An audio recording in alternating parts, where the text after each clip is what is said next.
Some people buy birthday cards, some people bake cakes, and then there's me. My sister's birthday is coming up, and instead of buying something predictable, I decided to make her a one-of-a-kind gift using what I had on hand. Around here, that means plenty of drink cans. In this video, I'm showing how I transformed ordinary drink cans into a pop art style portrait of my sister's dog Britney. Before we get into the pop art portrait, I'd like to start by giving a brief demonstration of a new can slicer I've been using for a Convergence artwork. That artwork is made exclusively to raise money for Alzheimer's. This particular can slicer is different than the one my husband and I designed. For that one, you need to punch holes in a board, insert your can. You've got a sharp blade here, and you're just going to rotate it around until you score it so that you can slice it. This one, on the other hand, is built so that you can reduce the size, and it takes a standard size can. So let me show you how it works. I'm going to take the slicer, and instead of just rotating around like this, I take it and I go back and forth.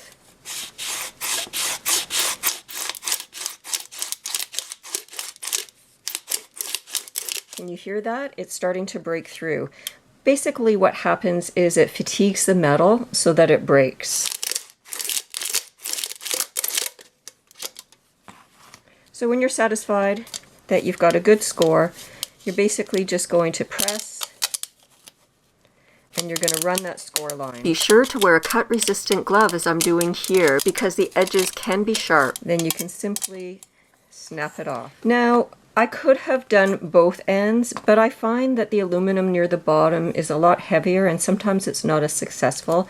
So I'd rather just take a pair of scissors. And since I have to cut the side anyways, I'll just do that and continue on with the bottom.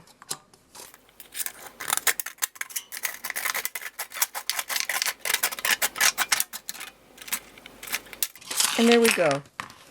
I'm going to recycle these bits of metal, and then what I'll do is I'll flatten the can. So essentially that means just taking it to the side of the table, and I'm just going to run it along until it's flat. Now I've got a board here, so I can't quite get the edge of my table, but you get the idea. You get your flattened piece of metal, and this is what we're going to be using. So I've gone ahead and I've drawn my pattern here, and I've marked where I want all my colors so that I can cut them out, and then I'll know which pieces are going to be red, which are blue, yellow, and so on and so forth. Then I also have my outline here so that I can trace this onto my background. Now, if you create your artwork on a computer like I did, you can scale it up or down to suit the size you want. So I'm going to be starting out with this small panel here, and as you can see, it's just going to fit on. So I'm going to go ahead and paint that black off camera, and we're going to start by cutting up our pattern so we have all the pieces we need. I changed my mind about the artist panel. I mean, I really loved it for this geometric look here, but I think I want to do something different for this one. So instead, I painted around, and as you can see, it's got a little bit of thickness there, so if I want to do some nailing, I can. I'm going to trace my pattern onto the panel here, and what I'm using for that is this Sorel transfer paper. I'm just going to insert it right underneath, and then I'm going to go ahead and trace. Let's just make sure that's showing up.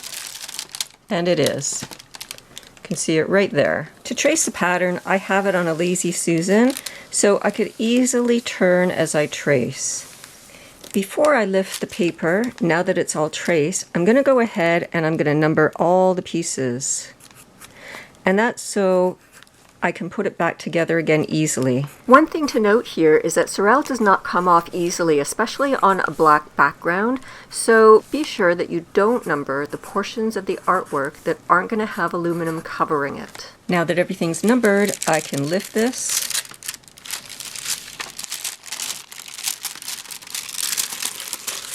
And I'll set this aside for now. You can see here what I mean about the sorrel sticking. I did find that tape can lift it off, but you still see it faintly. So like I said before, try not to trace those numbers. And I'm going to start working with the pattern piece.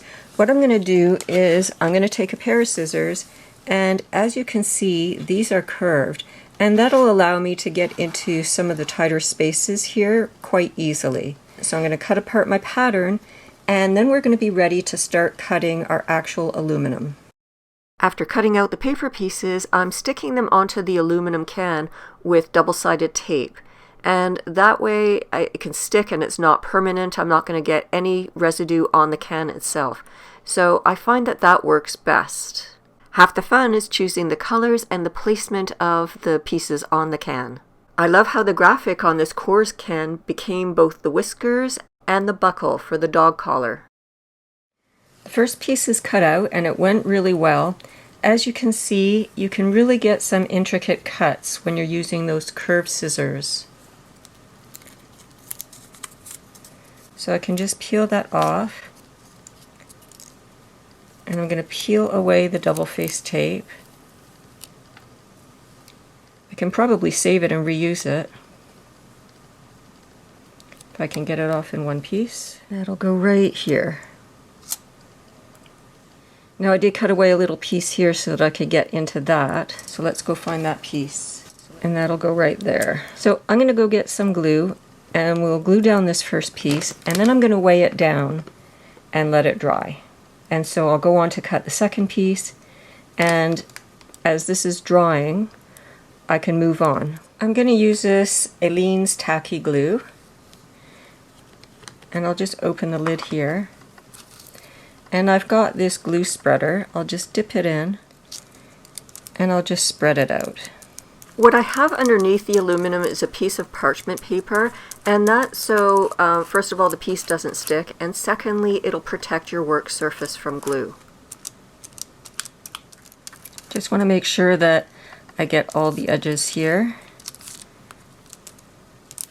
Make sure I close that lid so it doesn't dry up. You can see that there are some bare spots where the aluminum is showing through, so you want to make sure that you've got coverage like you see on the top there.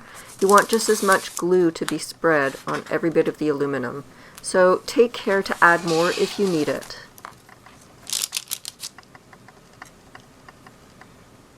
Make sure I've got right set up. And I want to make sure I'm right on the lines. So that's looking good. You can slide it over a little bit if you have to. I've got a piece of parchment here. I'm just going to let that dry. My antique iron collection is the perfect weight to put on as it dries.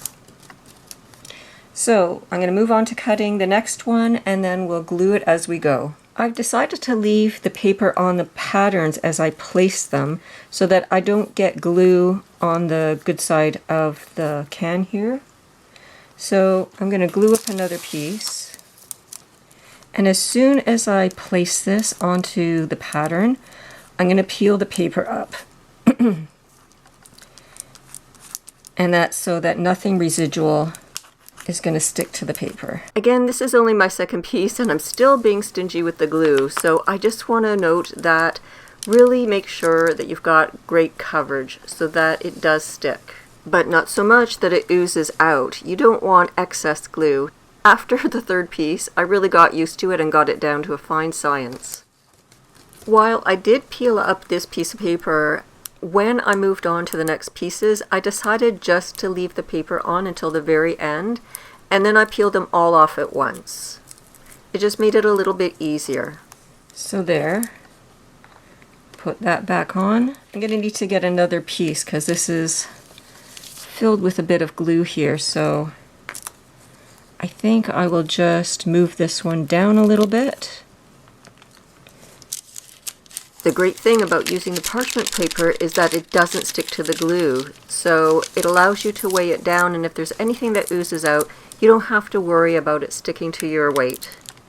And then I'll get another piece for here and weigh it down and let it dry. The glue held well with the exception of these corners here, so you really have to be mindful to get the glue in the corners. I did a good job here, but I'm just going to have to put a little bit more.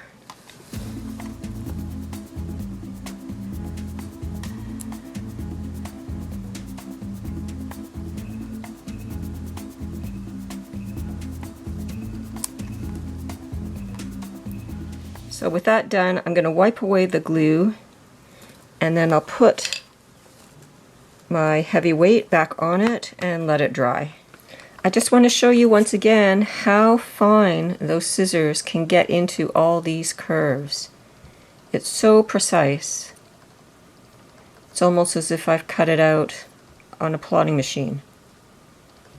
It does take time, but you can do it. It just takes some patience. As fine as the cuts are, sometimes you can get a few ridges, so I'm just going to smooth them out by going over the edges with the tip of this pen here.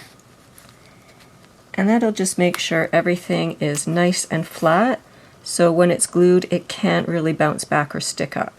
And again, I am going to leave the paper on because it's got my number and I don't want to get glue on the face of the can. For the dots of the eyes, I'm using this really fine paper punch,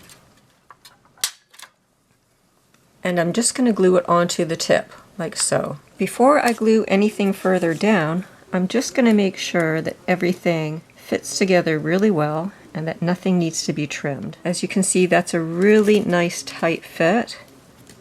And let's just test out the next one.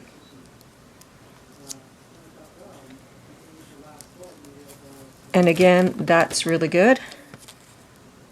And this will be the last piece. All in all, I think that's really good. So I'm going to go ahead and glue these 3 pieces, and then I can let that get clamped again with the iron. Now that the glue is dry, it's time to remove the paper. Now the disadvantage in leaving paper on is that I can't necessarily see what the aluminum colors look like underneath this, so it's going to be a surprise for me when I lift this off. The other disadvantage is that if any of the glue did seep, it might just stick the paper right on, as I'm experiencing here. So I'm going to have to scrape that away afterwards. The paper does allow me to see those small dabs of glue, so it's actually easier to scrape those off when you can see where it is. Note to self, don't get a manicure before doing this. Now I also have to peel off this double-sided tape. As you can see, it did leave the aluminum nice and clean. So I'm going to finish peeling that off, and I have one more surprise. I do want to do the background, so the next time you see this, it's going to be the reveal. You can find the full tutorial over at birdsofafeather.ca, and don't forget to like, share, and follow right here. I'll leave links to all the products I used in the description in case you want to make one too. Interested in more upcycle DIYs? Check out one of these unique projects. Thanks for watching, and we'll see you right back here in the nest for our next upcycling DIY.